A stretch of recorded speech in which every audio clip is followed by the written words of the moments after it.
The live Viper 6 Skyview Network, sponsored by Terry Lambert Hyundai. Well, what you see behind me here is a loop of the last 10 hours. Look at all the heavy rain that came on through. You can see all the reds and yellows. The good news is the heaviest rain is done for now. What's in store for tomorrow? We'll talk about that with the Viper 6 forecast. Now on News Channel 6 at 6, an often closed bridge could be gone for good. Yeah, what the future could hold for Olive Road is your news at 6 starts now. Live from Television Park, this is Wjbf News Channel 6 at 6.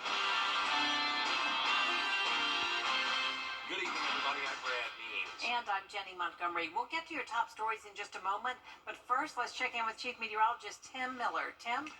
Jenny, Brad, yeah, it's a Viper 6 alert day, and it still continues, mainly because of what we're watching here with our flood alerts. We have an aerial flood watch that remains in effect through midnight. That's all the darker green shaded counties that you see here. And I'm going to go to the flood warnings. We'll sort of get rid of the flood watch, and all the counties in the lighter green, Washington, Johnson, Emmanuel, Burke, Jenkins, Screven, Edgefield, and McCormick counties are under a flood warning. Remember that a flood warning, as we talked about last week, right? We talked about Severe Weather Awareness Week. A flood warning means that flooding is happening as we speak. And with all the rain that we've received, it certainly is no wonder. So that's something we'll be watching closely over the next several hours. So once again, here's this loop, about a 10-hour loop or so, 12-hour loop actually, going back to where we've started the rain. And now one more little batch of showers. We'll zoom in a little bit closer from Edgefield to Saluda County, and then further towards the south, Burke County, further down near Screven County, down to Millen. That's where maybe a heavier shower is, but again, no big thunderstorms with this, and I don't expect any more severe weather. Can't get really severe weather when you're talking temperatures here into the 50s. There's just not enough juice here for that. The story for tonight isn't going to be the rain anymore. It's going to be the wind. We have a wind advisory from 11 o'clock tonight through 7 o'clock tomorrow morning for all the counties shaded in blue here. So you're going to hear some rattling outside, maybe garbage cans or something going on. You have some wind chimes. You'll think there's a big storm. It's just the wind, thanks to that front that's going to come on through here. Currently, our sustained winds are about 10 to 15 miles per hour at times. These are sustained winds. Let's look at gust. Gust 20 miles per hour in Louisville, 11 in Waynesboro. That will be significantly higher as we go through the nighttime, as the winds will start to pick up and skies will start to clear. So another little batch of rain. There's some more rain down to the south, and that's moving from southwest to northeast. And that's going to be the case until this front moves on through. This front may fire off a thunderstorm or two, but I'm not thinking it will. But don't be surprised if you hear a rumble of thunder, but I'm not expecting any more severe weather. Temperatures in the 60s, I think we're going to be upper 50s here throughout the nighttime hours. We're not going to be warming up anytime, that's for sure. The skies will start to clear as we go to the overnight. And then sunshine returns for tomorrow. An absolutely beautiful day and a beautiful week headed ahead our way. We'll detail the full forecast and what to expect for the rest of tonight and tomorrow and Valentine's Day, all coming up. All right, Tim, thank you very much. More arrests have been made after an incident at the Webster Detention Center. On Friday, we reported that deputies Johnny Atkinson and Austin Birch had been arrested for responding to a call for unruly inmates. Today, Corporal Daniel Daversa and Deputy Dontavian Jones were both charged with battery and violation of oath. Retired Jail Lieutenant John Whitaker was also charged with one count of aggravated assault, battery, and violation of oath. We're working to get booking photos for the three arrested today. Well, hard to believe it's already been 10 years since a major ice storm hit the CSRA. And as Renetta Dubose reports, some people remember that time like it was yesterday. Despite the rain across the CSRA and a bit of flooding, the weather does not compare to the 2014 ice storm. It was very cold and rainy and all turned to ice. It was bad. Do you remember where you were on February 12th, 2014? Many people do.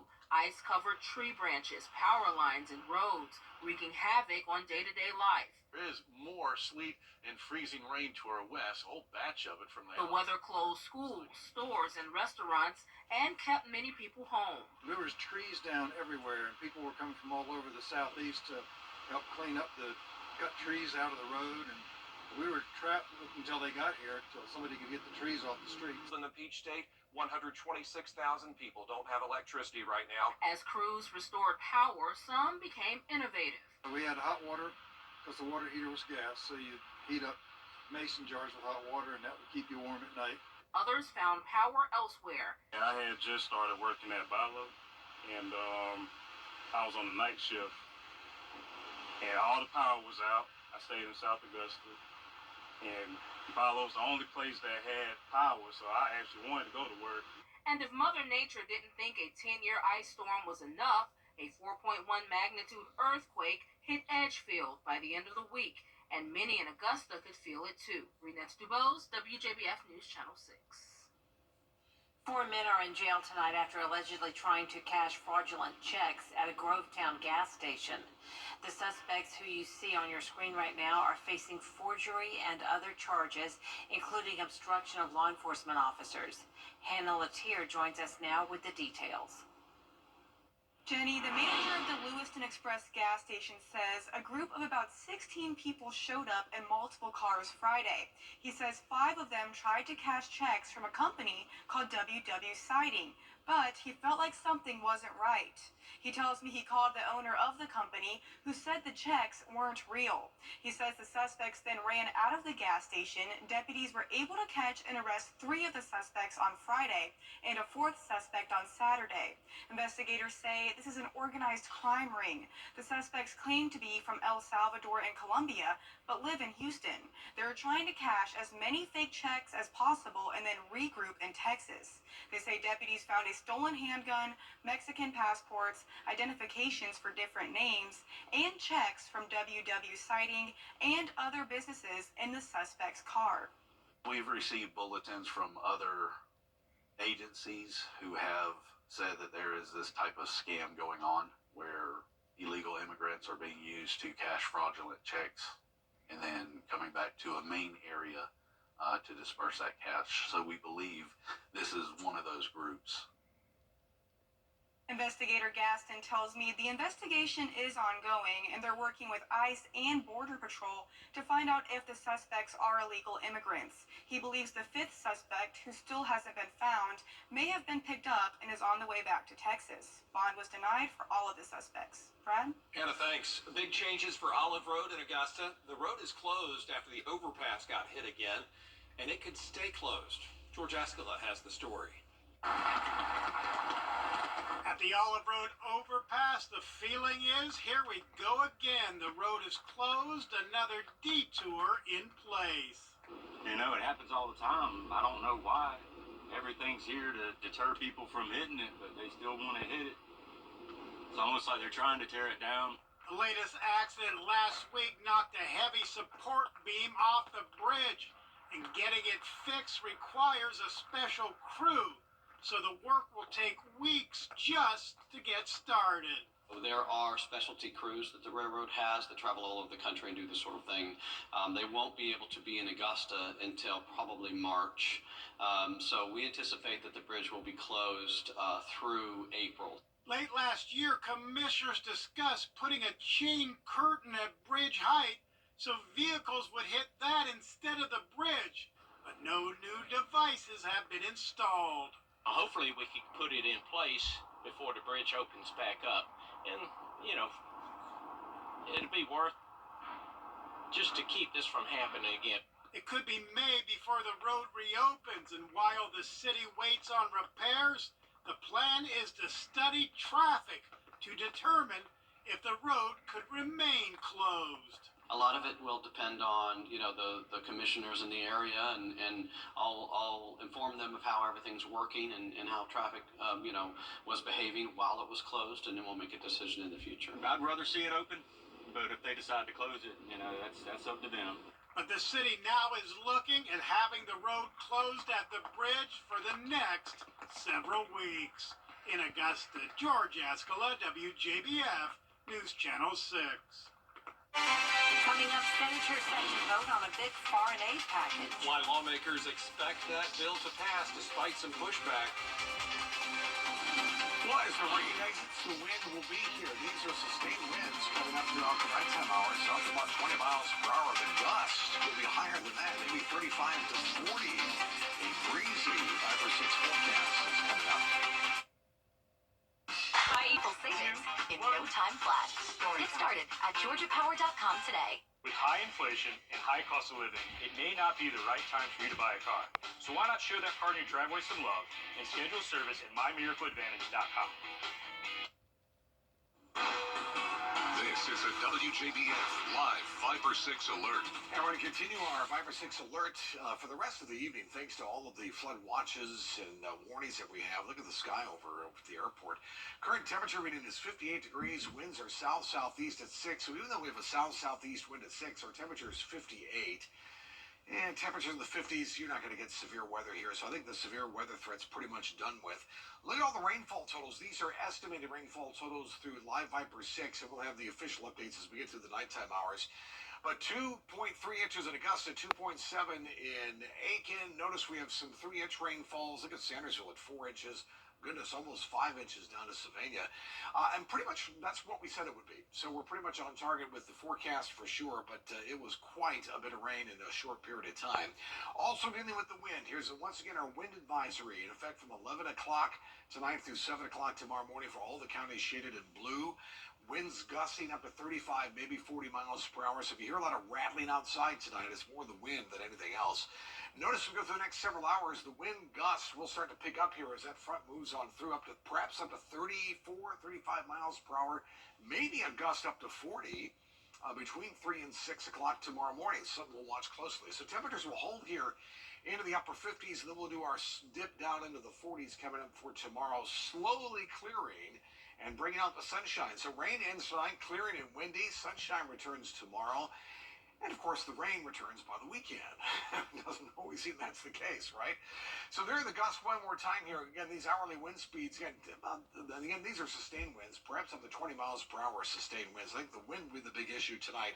We'll zoom in a little bit closer. The front still off towards our west. Still got enough moisture here, which, by the way, this moisture is actually coming from the Pacific Ocean. Isn't that crazy? Feeding into the southeast. Still some scattered showers either side of that front. So I still think a shower or two, and a gusty shower at that wouldn't surprise me. Notice a little winter weather in parts of Missouri and the Show Me State. All that activity is moving off towards the northeast. Right now it's rain for the most part along the Ohio River. So here we are tonight at 11 o'clock. The front will move past us, but it will be breezy. There's no doubt. Notice the skies start to clear, and tomorrow will be a pretty day. Although a little breezy and a little cool, but plenty of sunshine for sure.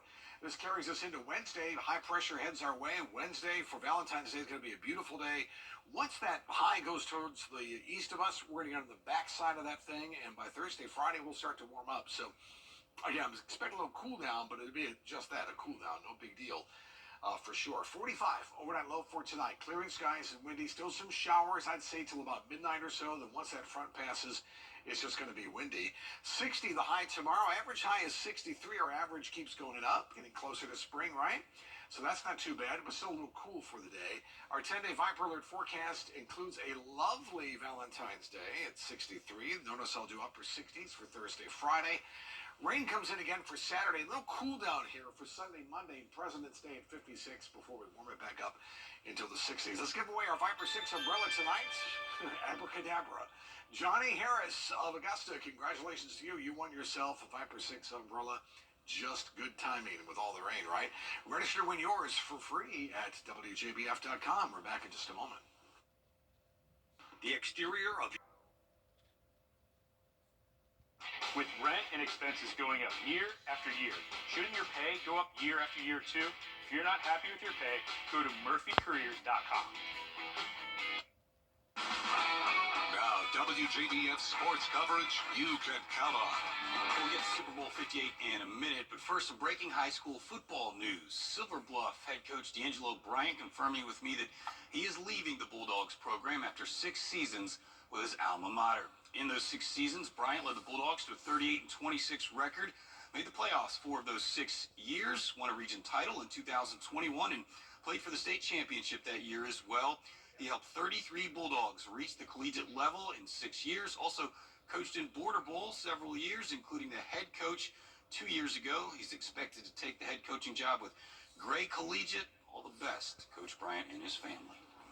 Former Laney Wildcat Jalen Watson and the Kansas City Chiefs are now back-to-back Super Bowl champions after beating the San Francisco 49ers 25-22 in overtime of Super Bowl 58. And Watson made a big play for the Chiefs, recovered this muffed punt in the third quarter, which led to the Chiefs' first touchdown of the game. Watson on his Facebook page said Laney should probably think about retiring the number 3 jersey he wore with the Wildcats back in the day, and he's probably right. Meanwhile, former Georgia Bulldog Mecole Hardman made the game-winning touchdown catch in OT. Our friend Rex Castillo has more from Hardman's game-winning play. The Kansas City Chiefs finished on top of the football world as they captured back-to-back championships in dramatic fashion. Wide receiver and former Georgia Bulldog Mecole Hardman Jr. brought in a game-winning touchdown in overtime. And here's how he described his reaction to sealing the game. I keep telling everybody this. I blacked out when I caught the ball right here. I didn't know what was going on. I'm like, oh, what happened? And I see your Pat running to me like, man, you're a champion. I'm like, oh, yeah, let's go, you know. The Chiefs trailed for most of the game and didn't score their first touchdown until the final 3 minutes of the third quarter. Hardman said the offense knew they had to pick up their performance. Yeah, we were playing our best football on the offensive side. The defense was doing everything they needed to do. And as offense, we was like, man, we just got to score. We can't stop doing this and just score. Let's get some plays that we can go out there and, you know, and go out there and make something happen. After 4 quarters, the Chiefs and 49ers were deadlocked at 19 points apiece. San Francisco was held to just a field goal on their first drive in overtime, and the Chiefs were locked in on 1 goal. When the defense held them to a field goal in overtime, what was going through your mind? We're going to win it. Oh, we knew we're going to win it. It's nothing less, you know. Especially in overtime, man, if all the chips was on the table, we didn't want to kick no field goal and give them a chance to go down and kick the field goal and win. So we knew we was in crunch time. Coach Reed knew it, Pat knew it, and you see the plays he made, man, to get us down there and walk it off. So. Well, the dust has settled, the confetti has fallen in Las Vegas, and Hardman now has to make more room in his trophy case for yet another championship ring. 2-time Super Bowl champ, 3-time Super Bowl champ. Yes, sir. 3 of them, baby. Thank y'all. Congrats to Hardman, Jalen Watson, all the Chiefs. Hopefully we get to hear from Jalen Watson later this week. Yeah. All right, Brenda, thanks. We'll be right back. What's that? The Bojangler from Bojangles. The same bold flavor as the chicken? The same. The Bojangler's back. Order in the app to hook one while you can. It's bow time. Establishment in Colombia. Then took on the world's dictators. A conservative, a patriot, who knows we're blessed to live in America. I'm Nikki Haley, and I approve this message. A man in France was pretty upset after Guinness World Records rejected his matchstick Eiffel Tower as the world's tallest. He spent 4,200 hours, over 8 years working on it, 23 feet tall. At first, Guinness said it wouldn't consider it because the matchsticks that he used couldn't be bought in stores. 700,000 matchsticks that they say had been changed beyond recognition from their original form, but then over the weekend they reversed course. Guinness said they were too heavy-handed and awarded him the record. Well, that would set me on fire. Yes. It would. All right, 60 with sunshine. There's still some showers tonight. It will be windy, but big improvements coming tomorrow. All right, thanks. We'll see you again for News Channel 6 at 11. Good night.